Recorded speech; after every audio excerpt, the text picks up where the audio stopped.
Guys मैं मेथी के पराठे खा के आ चुका हूँ।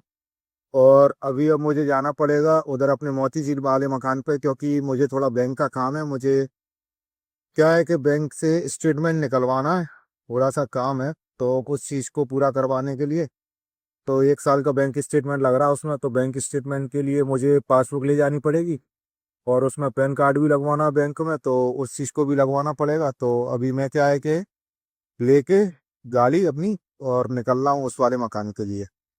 अब वहां से पूरा सामान उठाऊंगा, सामान उठा के फिर बैंक जाऊंगा, फिर बैंक से लौटूंगा।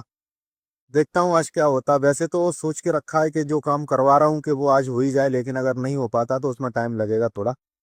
देखते हैं। तो अब दोस्तों संक्रांत पास आ रही है, तो गजक की क्या है सेलिंग थोड़ी बढ़ गई है। और आज से अब हम किसी को भी माल नहीं देंगे, आज से माल देना बंद कर देंगे। अब खुद की दुकान के लिए पूरा माल बनवाएंगे और पूरी दुकान के लिए पूरा माल जब बन जाएगा, रेडी हो जाएगा, तो फिर उसके बाद में हम लोग कुछ और दे देंगे। अभी तो क्या है खुद की दुकान के लिए माल बनवा रहे हैं, तो लगे हुए हैं सभी लोग। एक खुद की दुकान के लिए माल नहीं है तो दूसरे को कहाँ से देंगे, तो पहले खुद की दुकान के लिए माल बनवा लें, फिर उसके बाद में किसी और को देना चालू करेंगे। अब तो खुद की दुकान है, क्या ये बनवाओगे बस? कब और है दोगे? हैं? हम नहीं दे रहा कोई। तो कितने को माल तैयार करवाओगे अब? तो कितना होता है फिर भी एक अंदाज हो? 5 कुंटल तो हो। 5 कुंटल कम से कम 5 से तो ऊपर ही लेके चलना पड़ेगा बजट। अभी सभी लोग लगे हुए हैं दुकान पर, काम कर रहे हैं सब भाई अपने। एक तरफ से वो देखो वो वहाँ पे तिली भूंज रहा है, हमें तो भाई डिब्बे भर रहे हैं। चच्चू चाशनी पे ही लगे हैं। चच्चू का और कोई काम नहीं, चच्चू का काम सबसे बेस्ट है। बस आए खड़े हो गए, चाशनी बस रेडी करना चालू।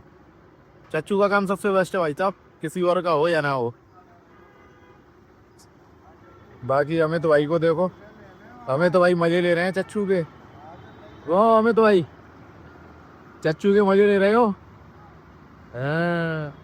और पोंगा पंडित जी, ओ पोंगा पंडित जी, ईयरफोन लगी है कानने में, अब नहीं सुनेगो ना, ने को नहीं सुन पागो। वीडियो देखी नहीं देखी, देख वे करो यार। अब अभी तक तुमने देखो गजक बनते तो देखी, लेकिन चाशनी बनते नहीं देखी है ना। चाशनी बनते हुए मैं आप लोगों को कल बताऊंगा। अभी इसका कलर देखो गाइस एकदम काला हो चुका है, और इसकी लॉन्ग डिटेल में कल के ब्लॉग में बताऊंगा कि किस तरीके से बनाते हैं इस चाशनी को। हालांकि है कुछ नहीं, गुड़ और चीनी का मिक्सचर है, और इसको बनाने में भी बहुत मेहनत लगती है। बहुत मेहनत कुछ नहीं है, पानी डालो, शक्कर डालो, गुड़ डालो, बस बन के तैयार कुछ देर में। पर इसका जो वो रहता है ना कि कितने पे इसको निकालना है, कितना उसको पकाना है, तो वो सब चीज़ें यही जानते हैं चच्चू। ये सब चीज़ें इन्हीं के हाथों में, क्योंकि चाशनी एक रहती है ना प्रॉपर के गजक टूटे भी नहीं और खट्टा भी बने, तो वो चीज़ होती है। तो वो एक कारीगरी बना पाता है, किसी और के बस की बात नहीं है वो।